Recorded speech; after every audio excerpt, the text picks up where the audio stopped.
A very good afternoon and welcome to News Panorama from the Sokoto Network Center of the NTA. I am Asmao Habibu Shagari. APC National Chairman describes President Buhari's New Year message as reassuring. Minister of Information says a number of high-profile convictions have been recorded in Nigeria. This and more stories on Panorama this afternoon from Sokoto Network Center. Please stay with us.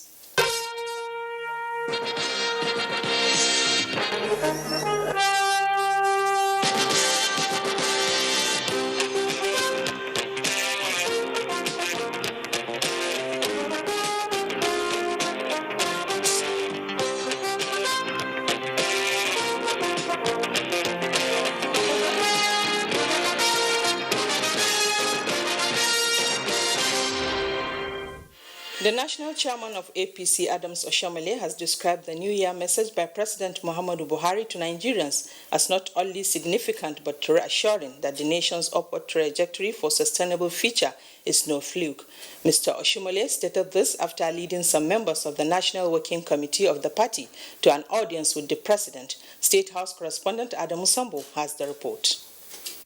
The audience with the national leadership of the governing APC was the first formal engagement by President Muhammadu Buhari in the year 2020.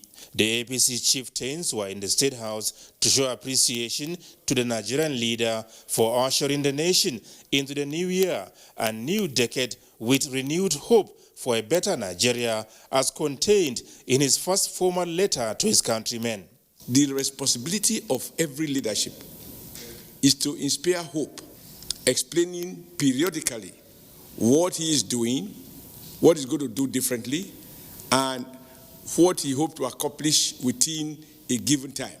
And the president has said, even as I'm not going to contest again, I owe this country obligation to clean up the electoral process based on observed gaps and weaknesses here and there, so that I'll be leaving behind a legacy of free, fair, and credible elections. So we came essentially to assure the president that most well-meaning Nigerians are with him.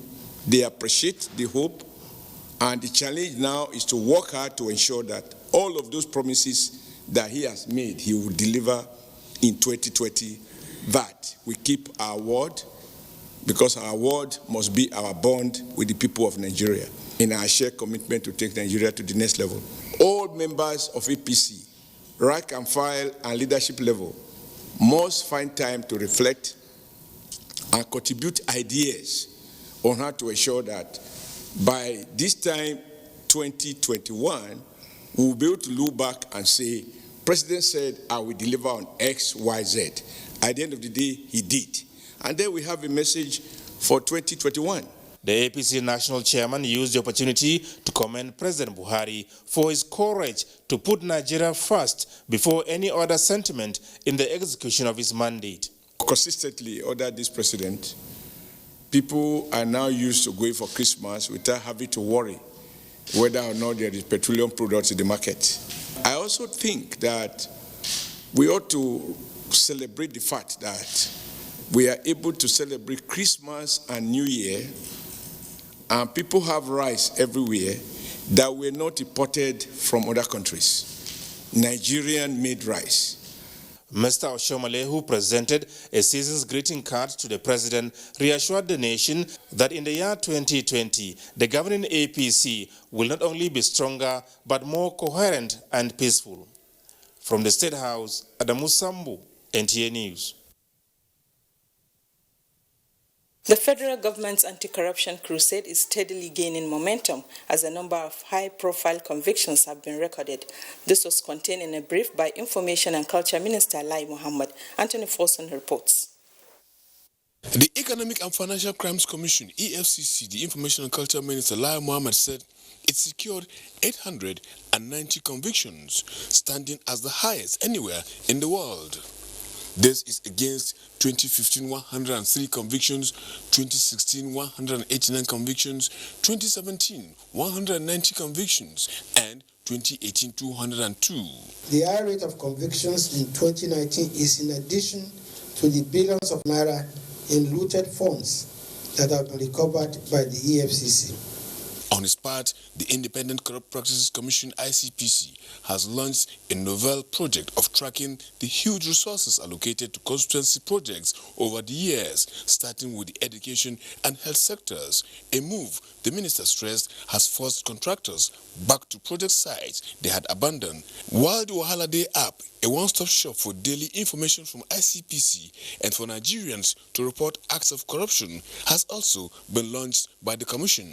This is not the first time Nigeria is fighting the cankerworm of corruption, but it's the first time that the fight is being backed and sustained by a strong political will, with a president renowned for his honor, dignity, and incorruptibility, personally leading the fight.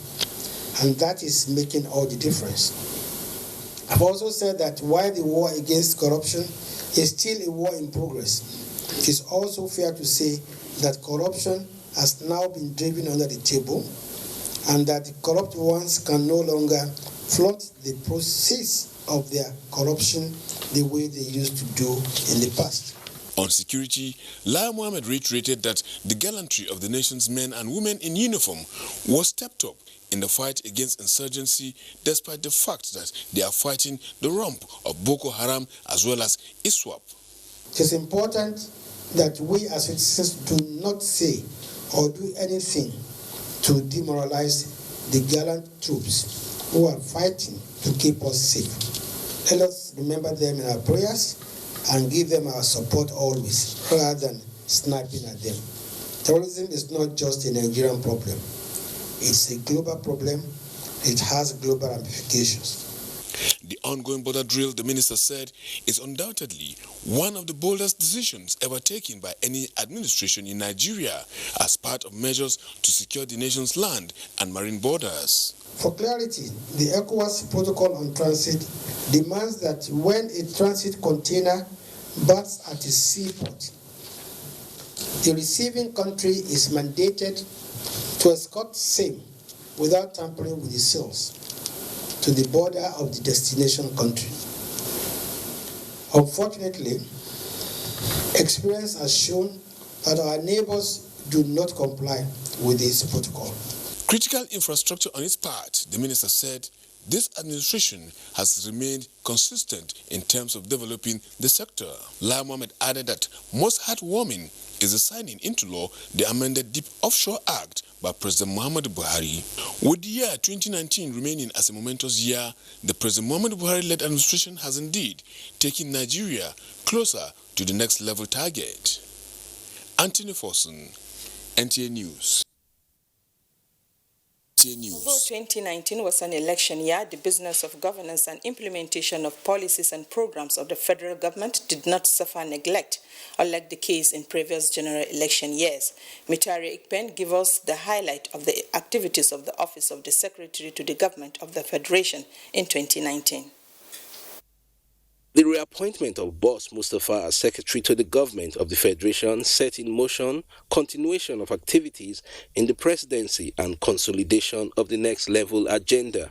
In the course of the year under review, the Office of the Secretary to the Government of the Federation successfully coordinated major national events such as the presidential inauguration, the maiden June 12 Democracy Day occasion, as well as Nigeria's 59th Independence Day ceremonies. It organized an induction retreat for ministers, federal permanent secretaries, and top government functionaries to acquaint them with status reports on crucial policies, programs, and projects, as well as key performance indicators of the Buhari administration to enable them pull together in service delivery. This call to service requires all of us to fully share in the President's vision and agenda for our country. 2 National Youth Entrepreneurship and Empowerment Summits were organized by the SGF's office in 2019 to harness the abilities of Nigerian youths in the ICT and creative industries. 20 selected youth entrepreneurs were given 1 million naira each as cash prizes from the federal government. This is a living proof now that yes, this government actually has plans for we youths and there are policies in place to make things work. We'll be coached concerning how not to waste the money and how to put the money into our business in the most effective way. Also in 2019, the SGF boss Mustafa, on behalf of President Muhammadu Buhari, waded into the age-long Tiv-Jukun crisis. He moderated a peace meeting among stakeholders from Taraba and Benue states who agreed to cease hostilities in Taraba state to pave way for peace-building efforts. There is nothing like peace. Peace is power. And I think me and you, we are very capable of solving this problem. We would stand with you. We will do everything within the instrumentality of government facilities and actions that are supposed to be taken. Regular meetings and interface between the SGF and the leadership of the National Assembly complemented concerted efforts to enhance executive-legislative relationship in the outgone year. The office supervised numerous ecological projects nationwide, including the establishment of a central effluent treatment plant for the industrial areas in Kano State to address long-standing ecological and pollution challenges. Government has really done so much to take the Kano people out of this. The SGF received reports of several committees on key reforms, including the report on strengthening internal security framework and community policing in Nigeria, with assurances that government has the political will for implementation. In Abuja, Mitaire Ikben, NTA News. NTA News. Yeah, for the Nigerian police force, recording successes in the fight against crime and criminality and also grappling with some challenges. Francis Form reviews the Nigerian police force in 2019.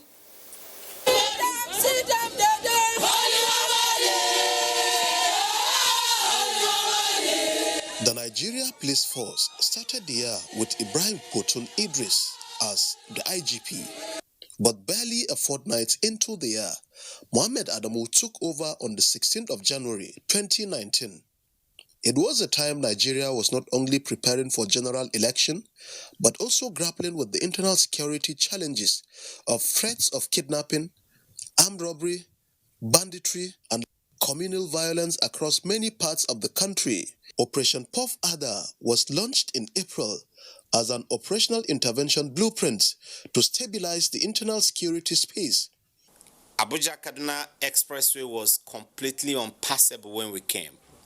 Today, that road has become a very safe corridor. Puff Adder, after 8 months, had arrested about 6,531 high-profile suspects, comprising 2,627 armed robbery suspects, 1,621 suspected cultists, 1,527 kidnapped suspects, and 758 murder suspects. We did not only demystify them, we successfully reclaimed the public space from them and denied them the liberty to attack citizens at will, without fear of a superior response from gallant operatives of the Nigeria police. We might not have gotten to the promised land, but the good news is that we are out of the wilderness and we are very close to the promised land. 2019 also see the re-established of the Ministry of Police Affairs by the federal government to, among other things, initiate, formulate, and implement policies and programs relating to policing and internal security. The ministry under my watch will work tirelessly to ensure that we get the funding the police needs, and we will also inject new ideas into policing of their nation. Welfare of officers and men of the police also took center stage, with the Inspector General of Police addressing abuses associated with promotion, making merit to be the only criteria. Officers are now motivated more than ever before to perform their duties, assured that they shall be rewarded within the dictates of our traditional policing standards. Training and retraining of policemen and women to enhance their knowledge and improve performance with a view to attaining policing in the 21st century was prioritized in the year under review. Barely few weeks to the end of the year, President Muhammadu Buhari inaugurated new sets of policing assets at National Command and Control Headquarters and the Police Crime and Incident Database Center. The Inspector General of Police, Mohammed Adamu, at the end of the year conference with strategic police officers, stresses that improving the overall efficiency of the police through capacity building in policing technology, intelligence, investigation, prosecution, as well as crime prevention will top the agenda of the force in 2020. In Abuja, Francis Form, NTA News. Discussion segment, there was a call by the Federal Ministry of Health for states at the borders to be on the alert over the outbreak of a zoonotic disease, anthrax. What is anthrax and why do we need to worry? For answers to this and more, we have in the studio Professor Abdulkadir Usman Junaidu, the Sokoto State Commissioner for Animal Health and Fisheries Development. Sir, you are welcome. Thank you very much. Sir, we always hear about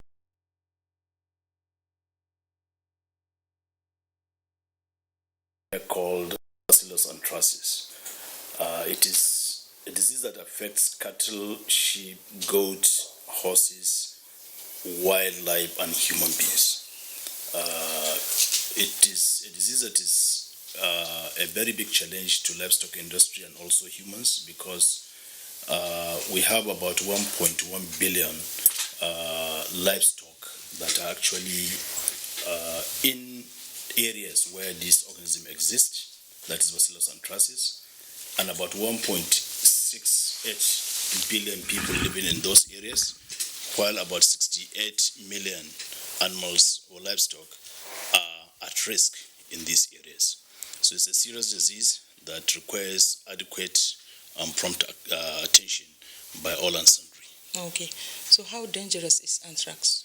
Well, dangerous in the sense that it is a disease that affects humans. We have what we call zoonotic diseases, and anthrax is one of them. And unfortunately, it is one of the neglected zoonotic diseases. We have 8 in number. We have anthrax, we have bovine tuberculosis, we have brucellosis, we have leishmaniasis, we also have African horse sickness, and rabies.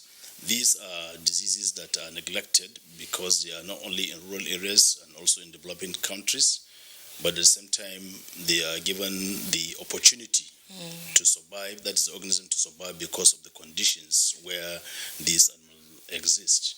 So for this organism to actually exist, it provides opportunities of itself to get infected, to get people infected. Okay. So people can just get infected, and it's a serious disease, such that once treatment is not done at appropriate time, death is inevitable. Okay.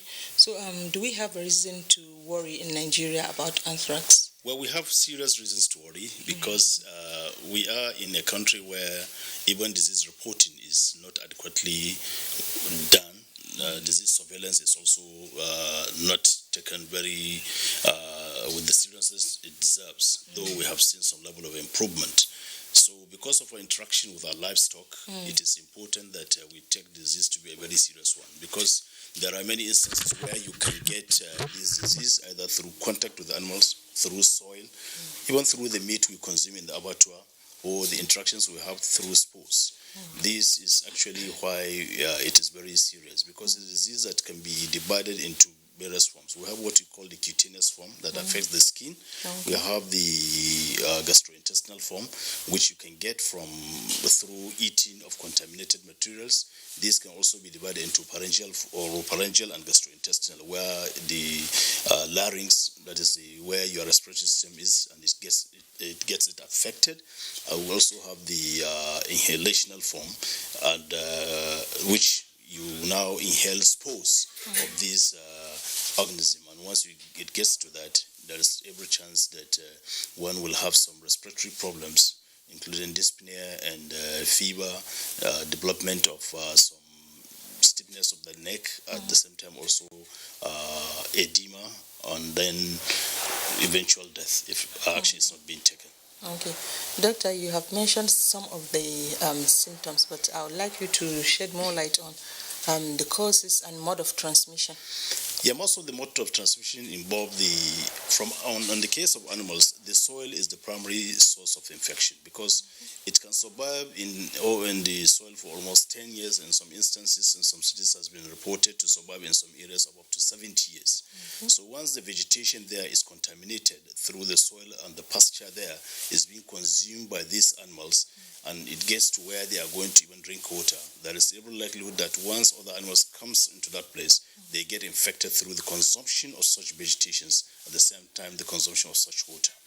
From there, you can also get the infection when humans have interactions with these animals, even through the spores that you hardly at times see.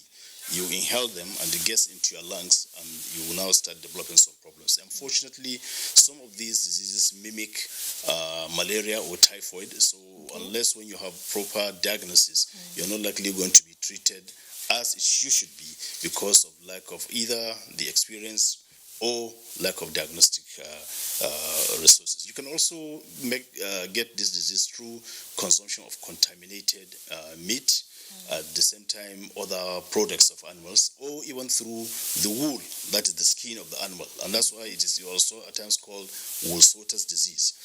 In the process of the hides and skin, there is likelihood you can get the cutaneous form of anthrax because of your interaction with the infected skin. Or bone meal, that is the one you use in making feed. This can also be a source of infection, and that's why it's like an occupational disease, even though other livestock workers at the same time, other human beings are also at risk. Okay, can a person infected with anthrax survive? Yeah, he can survive if adequate attention is given. We have some drugs of choice once you have the disease. We have the penicillins, the oxytetracyclines, the citromycin. These are the major drugs of choice.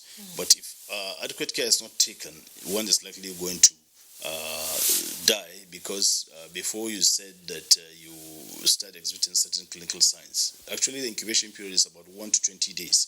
That is for you to start seeing clinical signs. It may appear between the period I've mentioned. But the implication is that once somebody gets an infection or he is sick, the first thing they usually hear is when you go to hospital is that you treat malaria, you treat typhoid. Unfortunately, we have not given adequate attention to other zoonotic diseases. 75% of the infections we have in humans now comes from animal origin.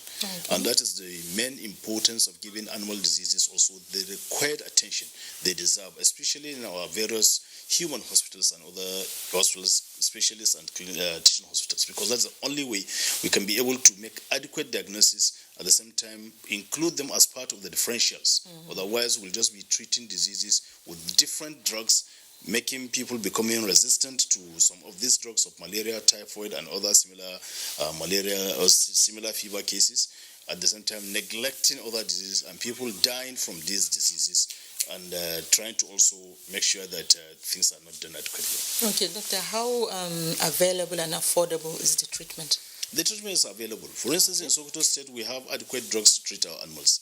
We try to purchase adequate drugs to ensure that this is done. At the same time, also, we provided all the facilities in terms of provision of adequate medical personnel, veteran personnel to be at the borders. We have a rapid response team to ensure that we cover the areas and sometimes securing our own grazing reserves where these animals congregate and provide all the necessary things that we need in those places. Okay, so doctor, just briefly, how can we prevent this anthrax? Well, the first method is for you to ensure that you vaccinate your animals. At the same time, ensure that once your animals are sick, irrespective of the sickness, you call the attention of a veterinarian so that he is the only person that can adequately diagnose what is actually the problem. Okay. Yes. So we have been talking with Professor Abdulkadir Usman Junaidu, Commissioner of Animal Health and Fisheries here in Sokoto.